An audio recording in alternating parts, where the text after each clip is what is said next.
চলো বন্ধুরা, এই যে কেকটা বানালাম, এটা কি কেক জানো? এটা হচ্ছে বেন্টো ভ্যানিলা কেক। তো অনেকে জিজ্ঞেস করে, ম্যাম একটু ভ্যানিলা কেক টেস্টি কী করে বানানো যায়, কিভাবে বানালে ভ্যানিলা কেক টেস্টি হবে। অনেক ভ্যানিলা কেকের অর্ডার আসে, তো এই জন্য তাদের জন্য এই ভিডিওটা করেছে। আর বেন্টো কেকে কী করে প্রপার ফিনিশিং দেবে, তাড়াতাড়ি কাজ হয়ে যাবে, তো বেন্টো কেকের এই ডিজাইনটা নিয়ে আমি তোমাদের কাছে আসলাম। তবে এই কেকের একটা গল্প আছে।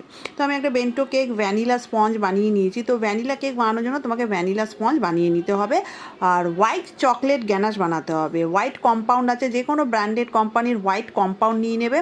তার মধ্যে তুমি ক্রিম দিয়ে দেবে, তুমি আমুল ফ্রেশ ক্রিমও দিতে পারো, বা যে কোনো ধরনের ক্রিম দিয়ে ওটাকে তুমি গ্যানাশ বানিয়ে নেবে। এইভাবে 3টে লেয়ার আমি কেটে নিয়েছি। প্রথম লেয়ারে স্প্রে করে লেয়ারের মধ্যে অল্প হোয়াইট চকলেট গ্যানাশটা দিয়ে, আর তার মধ্যে আমি অল্প ক্রিম দিয়ে ওপরে হোয়াইট চকলেট গ্যানাশটা আবার দিলাম, দিয়ে ওপর থেকে আবার আমি কিন্তু হোয়াইট চকলেট গ্যানাশটা দিয়ে হোয়াইট চকো চিপস দিয়েছি। যেহেতু এটা ভ্যানিলা কেক, তাই সব কিছু হোয়াইটই ইউজ করতে হবে।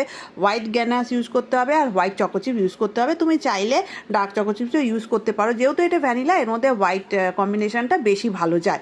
আর হোয়াইট চকলেট এমনিতে খেতে খুব টেস্টি হয়, তুমি হোয়াইট চকলেট দিয়ে যদি করো তোমার ভ্যানিলা কেকটা খুবই টেস্টি হবে। তো আমাকে একজন ফোন করে বললো, ম্যাডাম একটা কেকের অর্ডার দেওয়া আছে। হ্যাঁ বলুন, কী কেক চাই? তো আমাকে বলছে যে ভ্যানিলা চকো চিপস কেক আমাকে বানিয়ে দেয়। আমি বলছি হ্যাঁ, হয়ে যাবে।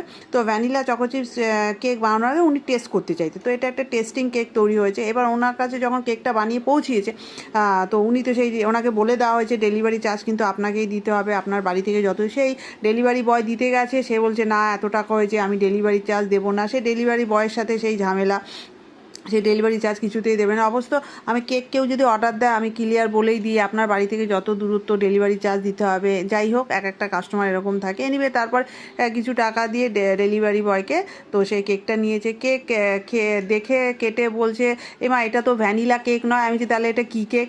বলছে এটার ভেতরটা তো সাদা সাদা, ভেতরটা তো ব্রাউন হবে। কারণ আমি বলছি কেন, আপনি তো ভ্যানিলা কেকে চকো চিপসের অর্ডার দিয়েছে, ভ্যানিলা চকো চিপস কেক, তাহলে ব্রাউন কী করে হবে? ব্রাউন কেক সেটাই হয় যেটা হচ্ছে আপনার চকলেট কেক বা চকলেট ট্রাফেল কেক হলে তখন সেটা ভেতরটা আপনার ব্রাউন হয়, তখন সেটা আমরা ডার্ক চকলেট দিয়ে, মিল্ক চকলেট দিয়ে স্পঞ্জটাও তখন সেটা ব্রাউন হয়, তখন কি ভেতরটা ব্রাউন হবে। আপনি তো ভ্যানিলা দিয়েছি, ভ্যানিলাতে কী করে হবে?